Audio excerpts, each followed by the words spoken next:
How much can you borrow with an FHA loan? Watch this video and give me a call. Hey, this is Chris Trapani, the Mortgage Pro. You know, people ask me all the time with an FHA loan, Chris, how much loan can I qualify for? How much can I borrow?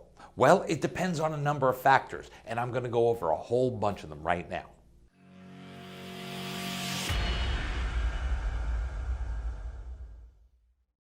Okay, we're going to start with debt to income ratio.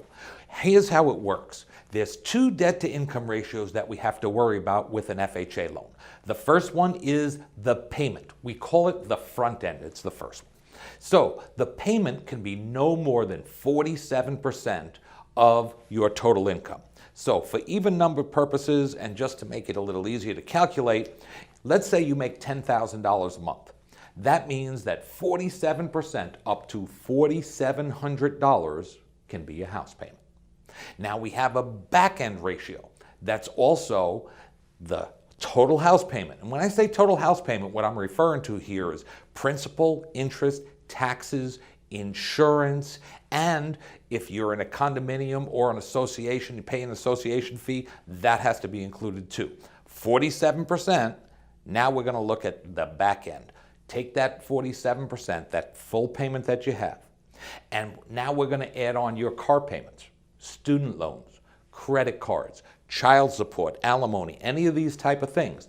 That, as a total, can't be more than 57% of your total income. All right, now we need to calculate your income. Everything we're going to talk about is before taxes are taken out when it comes to a job. There's a few tricks and a few tips we're going to talk about with other things for perhaps tax-free income. But assuming you make $5,000 a month as a salary, that's it. There's no calculation necessary. But most people actually don't get paid that way. Most people get paid hourly. Let's say you make $20 an hour. We're going to calculate, do you work 40 hours a week or do you work 37.2 hours a week? Because a lot of people do that. They don't work the full 40 hours, and some people work 60 hours a week, so we're going to have to calculate overtime. But let's just assume you're working 40 hours a week to start. We start there, we're going to take $20 an hour, we'll say, at 40 hours. That's $800 a week. Now, a lot of people are going to say 800 times four paychecks a month. It actually does not work that way because 4 times a year, you're actually going to get an extra paycheck.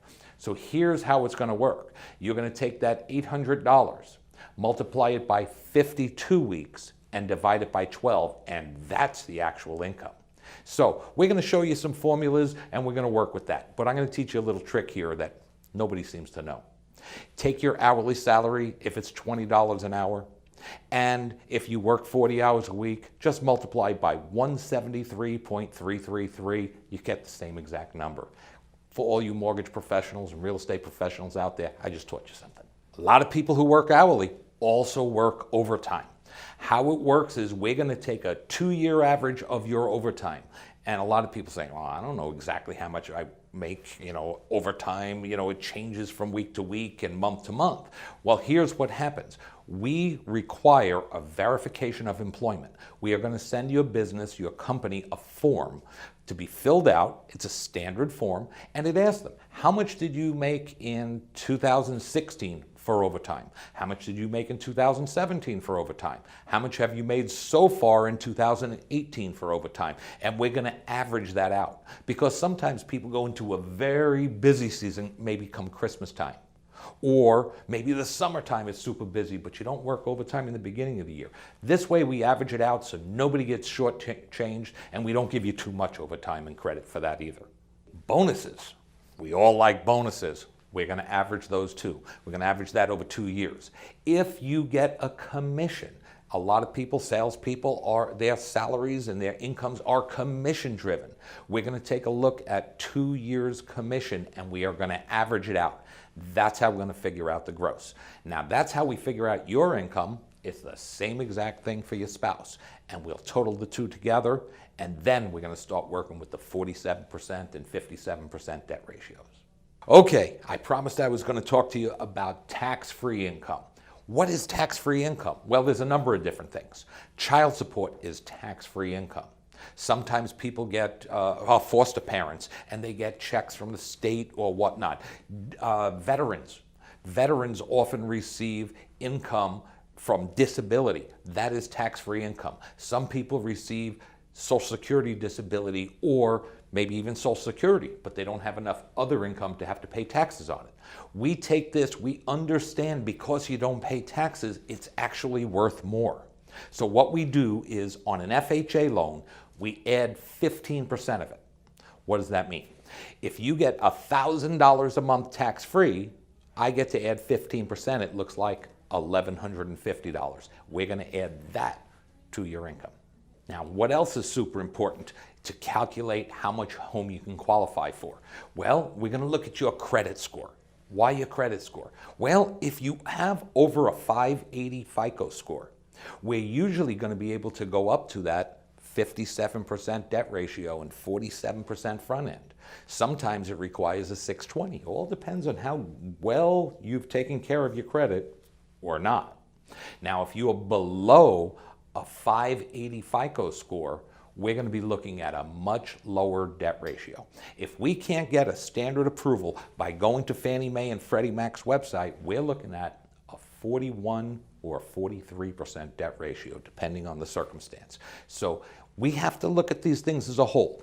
Don't give up. If your credit score is low, we could work with that. We'll figure that out. We'll get you over the top to help you fire your landlord.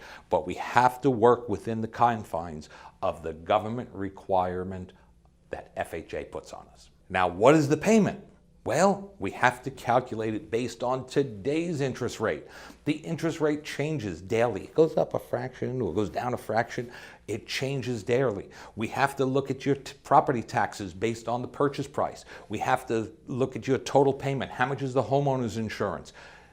PMI, mortgage insurance. Have to pay on an FHA loan. It's actually MIP. We have to include those things in the payment so we can figure it out. Now, it sounds like a really simple thing to do. It doesn't take long. All we need is a few documents from you. You can go to christhemortgagepro.com, fill out the application. It takes you 5 to 10 minutes, and I'll figure it out exactly. Right now, I'm giving you this video so you have an estimate.